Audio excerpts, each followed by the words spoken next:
လောကီပညာရက်ကိုယုံကြည်အားထားကြတဲ့ဝေနေယတရားဝအပေါင်းတို့ခမညာကံဆိုတာအလုတ်ဆိုတာကံမှာပဲဒါပေမဲ့ကိုယ့်ရဲ့ကံစားတာစီးစင်းပုံကိုကြိုတင်သိရှိထားမယ်ဆိုရင်အဆိုးတွေကိုရှောင်အကောင်းတွေကိုစောင့်နိုင်တာပေါ့ယခုတစ်ပတ်အတွက်ဂျိုနက်ခတ်တွေရဲ့လှည့်ပတ်မှုအရာဘယ်နေနံသားသမီးတွေဘာတွေသတိထားရမလဲဆိုတာအကျေတဝင့်ဟောကြားပေးပါမယ်တနင်္ဂနွေသားသမီးတွေအတွက်ဒီတစ်ပတ်ဟာထိတ်ဆုံးကိုတက်လှမ်းရမယ့်အချိန်မှာပဲအလုတ်အကင်နဲ့ပတ်သက်ရင်ငကိုကကြန့်ကြာနေတဲ့ကိစ္စတွေဟာမထင်မှတ်ဖဲနဲ့အရှိန်အဟုန်နဲ့ပြီးမြောက်သွားပါလိမ့်မယ်အထက်လူကြီးတွေကကိုယ့်ကိုမျက်စိကြမယ်နေရာပေးမယ်ဒါပေမဲ့သတိထားရမှာကတော့အနီးကပ်ရန်မှာပဲကိုယ်အနားမှာရှိနေတဲ့သူကကိုယ့်ကိုမနာလိုဖြစ်ပြီးနောက်ွယ်ကနေစကနာထိုးတာမျိုးတွေကြုံရတတ်ပါတယ်ငွေရေးကြေးမှာတော့ဝင်သလောက်ပြန်ထွက်နေပေမဲ့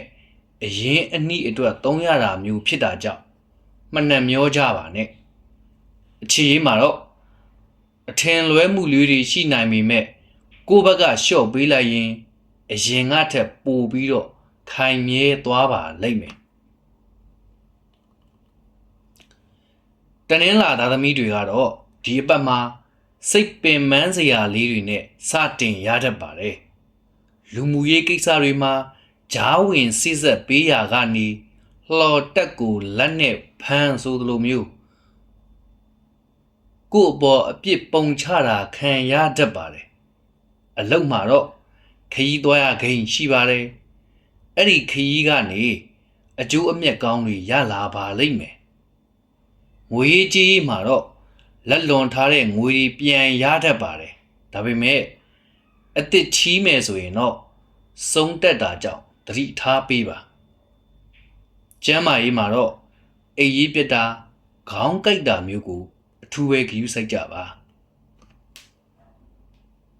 အင်္ဂါသားသမီးတွေအတွက်ကတော့တိုက်ပွဲဝင်မှအောင်ပွဲရမယ့်အချိန်မှာပဲဘာလို့အတိုက်အခံရှိနေပါလိမ့်မယ်ဒါပေမဲ့အဲ့ဒီအတိုက်အခံတွေကပဲကိုကိုပို့ပြီးတော့လူသိများစေပါလိမ့်မယ်အောင်မြင်မှုကလက်တကမ်းမာရင်ရှိနေတာပါအမှုအခင်းရှိသူများအမွေအနှစ်ကိစ္စစကားပြောနေသူများကိုယ့်ဘက်ကအသာစီးရပါလိမ့်မယ်အခြေရေးမှာတော့ချစ်သူရှိပြီးသူများဟာဂျားလူနှောက်ရှက်တာခံရတတ်ပါတယ်ကိုလူကိုယုံကြည်နေဖို့အရေးအကြီးဆုံးပါသတိပြုဖို့ကတော့မီးလျှက်စစ်နဲ့အပူလောင်တာမျိုးကိုသတိထားပါဗုဒ္ဓဟူးနဲ့ယာဟုသားသမီးများအတွက်ကတော့ဒီအပတ်ရဲ့ဘယင်လို့ပြောရမှာပါပဲကံစားတာကအမြင့်ဆုံးရောက်နေပါလိမ့်မယ်စကားပြောရတာအဆင်ပြေမယ်ဘာရောင်းကောင်းပါလိမ့်မယ်အထူးသဖြင့်စက်တူရှယ်ယာလုပ်ငန်းတွေကနေမထင်မှတ်တဲ့အကျိုးအမြတ်တွေရရှိလာပါလိမ့်မယ်ကိုကူညီထားမှုတဲ့လူတွေကကိုပြန်ပြီးတော့ကျေးဇူးဆက်ပါလိမ့်မယ်ငွေကြေးကံမှာတော့ထီကံလက်ကံအထူးကောင်းနေပါတယ်အခွင့်အရေးရရင်စမ်းကြည့်ကြပါအိမ်အောင်ရှင်များအတွက်ကတော့မိသားစုလိုက်ခရီးသွားရတတ်ပြီးပျော်ရွှင်ရပါလိမ့်မယ်ကြာသာပတိသားသမီးတွေကတော့ပညာရှင်ကဲ့သို့ပြုမှုရမယ့်အချိန်မှာကိုယ့်ရဲ့အကြံဉာဏ်တွေကိုသူတစ်ပါးကအားကိုးလာပါလိမ့်မယ်လူကြီးသူမတွေရဲ့ချီးမြှောက်မှုကိုခံရမယ်ဘာသာရေးပညာရေးနဲ့ပတ်သက်တဲ့အလုပ်တွေမှာပါဝင်ဆောင်ရွက်ရတတ်ပါတယ်စိတ်အေးချမ်းမှုရရှိမဲ့ကာလပါပဲအလုပ်မှာတော့ယာရုတိုးတာဒါမှမဟုတ်တာဝန်ကြီးမားမားလွှဲအပ်ခံရတာမျိုးကြုံရပါလိမ့်မယ်ကျမ်းမာရေးမှာတော့အစာမာတာဗိုက်နာတာမျိုးသတိထားပါအစာဟောင်းကအစိတ်ဖြစ်တတ်ပါတယ် တောက်ကြသားသမီးတွေအတွက်ကတော့ຫນွေဥကဲ့သို့လှပနေမဲ့အပတ်ပါပဲအမှုပညာသမားတွေအလားအပနဲ့ပတ်သက်တဲ့လုပ်ငန်းရှင်တွေအထူးဝဲစည်းဝါးတက်ပါမယ်လူချစ်လူခင်ပေါ်များပါမယ်အဝိအထည်သစ်အသုံးဆောင်သစ်တွေဝင်လာတတ်ပါတယ်အခြေအေးမှာတော့အထူးဝဲကံကောင်းနေပါလိမ့်မယ်ချစ်သူမရှိသေးဘူးသူများဖူးစာရှင်နဲ့စုံရတတ်ပြီးရှိပြီးတဲ့လူတွေကတော့လက်ထက်တဲ့အထိစကားပြောရတတ်ပါတယ်တတိပြုဖို့ကတော့ငွေဝင်တဲ့လောက်လက်ကလည်းဖွာတတ်တာကြောင့်အသုံးစရိတ်ကိုတော့ထိန်းရပါလိမ့်မယ်စနေသားသမီးတွေအတွက်ကတော့စောင့်နိုင်သူဟာအောင်နိုင်သူပဲဆိုတဲ့စကားကဒီအပတ်မှာအန်ခိုက်ပါပဲအရင်ကရှုံးနေခဲ့တာတွေဆုံးရှုံးခဲ့တာတွေကိုယခုအပတ်မှာအတိုးနဲ့ပြန်ရရှိပါလိမ့်မယ်မြေကိစ္စအိမ်ကိစ္စတွေမှာစကားပြောမယ်ဆိုရင်ကိုယ့်ဘက်ကအပိုင်ရပါလိမ့်မယ်လူကြီးသူမတွေစီကနေအမွေအနှစ်ဒါမှမဟုတ်လက်ဆောင်အဖိုးတန်ပစ္စည်းတွေရတတ်ပါတယ်အလုပ်ထဲမှာတော့ပင်ပန်းပေမဲ့အကျိုးအမြတ်ကထိုက်ထိုက်တန်တန်ရရှိပါလိမ့်မယ်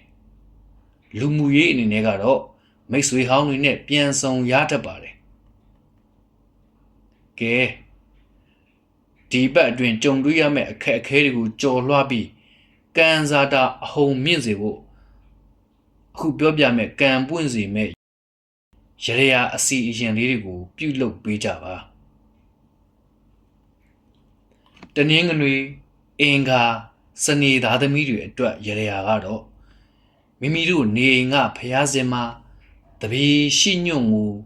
ရေစင်စင်ဆေးပြီးကက်လှူပါထို့နောက်မိမိထက်အသက်ကြီးသူသို့မဟုတ်နွမ်းပါသူတဦးကိုဖနက်တစ်တရံလှူဒန်းပေးပါဒါကဘဝလန်းခီးမှာကြုံတွေ့ရမယ့်အစည်းအတားတွေကိုဖယ်ရှားပေးပါလိမ့်မယ်တနင်္လာကြာတာပတိသားသမီးတွေအတွက်ကတော့တနင်္လာနေ့ဒါမှမဟုတ်ကြာတာပတိနေ့မနက်မှာဖျားရှင်ကိုနှုတ်ဆွန်းဒါမှမဟုတ်ပေါင်မုံဆွန်းကတ်လူပါမိမိရဲ့စိတ်ကူးအကြံစီတွေအောင်မြင်ဖို့အတွက်အဓိဋ္ဌာန်ပြုဆုတောင်းပါတလိ္ဆန်လေးတွေကိုလည်းအစာကျွေးမွေးပါဗုဒ္ဓဟူးနဲ့တောက်ကြသားသမီးတွေအတွက်ကတော့လက်လာပပုံမူပွင့်လန်းစီဖို့ဖျားမှာတရားဖြူထားတဲ့စွင်းအဲ့ဒါနဲ့အမွှေးတိုင်9တိုင်ကိုထုံးညှိပူဇော်ပါအဲ့ဒီနောက်မှာတော့ကလေးတငယ်တွေကိုမုံဒါနပြုလုပ်ပေးပါငါရဲ့လက်လာပတွေပိတ်ဆို့နေတာမှန်သမျှပွင့်စေတည်းဟုအောင်မြေနင်းပြီးတော့ဆုတောင်းပါမိမိတို့ရဲ့ကံစားတာအားအကောင်းဆုံးအချိန်မှာအောင်မြင်မှုကိုအထောက်အကူပြုစေဖို့ဒီအပတ်အတွက်ထူးခြားကဏ္ဍတွေကိုလည်းအသုံးပြုနိုင်ပါတယ်အယောင်အဝယ်ကိစ္စငွေရိတ်ကြေးရိတ်ကိစ္စနဲ့ကံစမ်းလိုသူများအတွက်လမ်းညွှန်ချက်ဖြစ်ပါတယ်အဓိကကံကောင်းစီမဲ့ကဏ္ဍတွေကတော့1 5 8အရန်ကဏ္ဍတွေကတော့3 6ဖြစ်ပါတယ်ချစ်ခင်လေးစားအပ်ပါတဲ့9ရက်သားသမီးအပေါင်းတို့ကံဆိုတာအကြောင်းတရားကြောင့်ဖြစ်ပေါ်လာတဲ့အကျိုးတရားပါအခုကျွန်တော်ဟောကြားခဲ့တဲ့ဟောစရန်ဟာနက္ခတ္တဗေဒအရလမ်းညွှန်ချက်သာဖြစ်ပါတယ်အဆိုးကြုံရရင်လည်းစိတ်မပြတ်ပါနဲ့အကောင်းကြုံရရင်လည်းမမေ့လျော့ပါနဲ့မိမိတို့ရဲ့ကိုယ်ကျင့်တရားကိုထိန်းသိမ်းပြီးစေတနာရှိထားလှုပ်ဆောင်မယ်ဆိုရင်ဘလို့ဂျိုစည်းဂျိုနင်းမျိုးပဲဖြစ်ဖြစ်ကြော်လွားနိုင်ပါလိမ့်မယ်မိမိတို့ရဲ့ယုံကြည်မှုနဲ့ကြိုးစားမှုဟာကံစားတာကိုပြောင်းလဲနိုင်တဲ့အစွမ်းရှိပါတယ်9ရက်သားသမီးအပေါင်းစိတ်ဤချမ်းသာခြင်းကိုယ်ဤကျမ်းမာခြင်းနဲ့ပြည့်စုံပြီးဘေးဘီယာဝေးကွာကလိုအင်ဆန္ဒများတလုံးတဝရတဲ့ပြည့်စုံပါစေကြောင်းဆုမွန်ကောင်းတောင်းပေးလိုက်ပါတယ်ဒီ channel လေးကိုလည်းမိတ်ဆွေတွေစီကို share ပေးကြပါအခက်အခဲတွေကြုံခဲ့ရင်လည်းဒီဗီဒီယိုရဲ့ comment အောက်မှာဝင်ရောက်ရေးပေးကြပါ comment ရေးပေးတဲ့တယောက်ချင်းစီတိုင်းကိုလည်းလိုက်ဖက်ညီမဲ့ရရလေးတွေကိုစီမံပေးသွားပါမယ်အားလုံးပဲ ကျေးဇူးတင်ပါတယ်